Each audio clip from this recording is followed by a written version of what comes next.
Alright, so now I'm going to enhance my drum beat by adding in some drum fills. Then I'm also going to use some loops. So I'm going to add a fill by adding in another track. So I'm going to hit the plus, and I'm going to go to drums. Not smart drums, but just regular drums.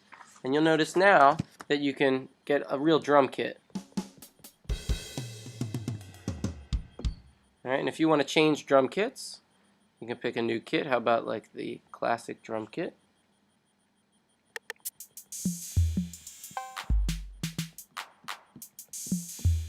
So I'm going to keep it more consistent with that classic studio kit. And so there's the drums that I'm going to have. And you'll notice if I hit my nano key as well, right, you can play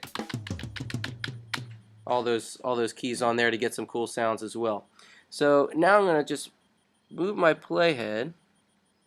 Oops, let's see if I can grab that. There we go.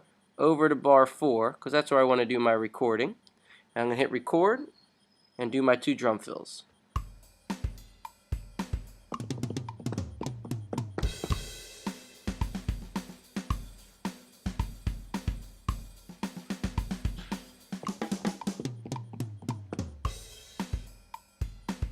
Alright, so let's take a look at my recording. And tap that note, or that button.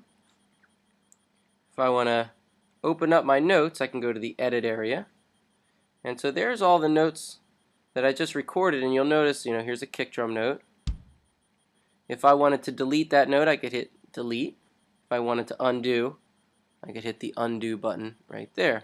If I wanted to move a note to a different pitch, like say this one, I want it up on a crash cymbal sound, right? Or I could move the timing. So let's say I didn't want that one there. I could slide that over a little bit.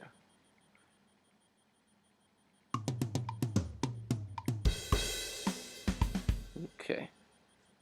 If I wanted to draw in a note, I could adjust that, and I could add in some extra notes. So let's say I wanted a closed hi-hat.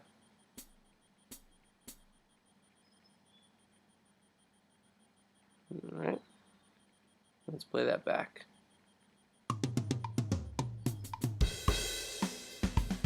Okay, now you can hear the timing got a little off there. So to fix that, I'm going to hit done. I'm going to go up to my mixer tools there, and I'm going to go down to the quantization, and I'm going to make sure I select 16th. That should fix that up. Okay, let's play it back. Good, and you can hear it fix the timing there.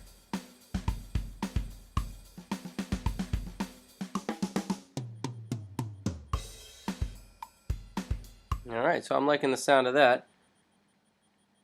I'm going to close that up. So now let's add some loops. Maybe we add a little shaker or some sort of percussion loop. Loops are under the little loop-de-loop icon right here. So I can hit that. I can go by instrument. So you can pick from all these instruments. Now it is definitely limited from what you have in your GarageBand on the Mac in terms of loop browser. But, pretty good amount of loops. So let's say I wanted to add in a shaker.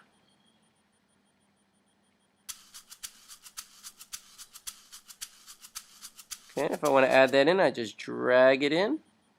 It automatically loops it. I'm actually going to unloop it a little bit. And I'm going to add another loop. How about this time a tambourine?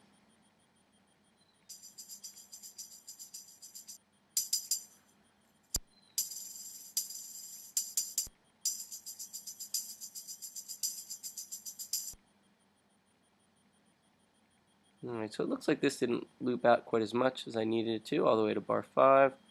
This one I'm going to loop a little less. There we go. And let's take a listen to my drums.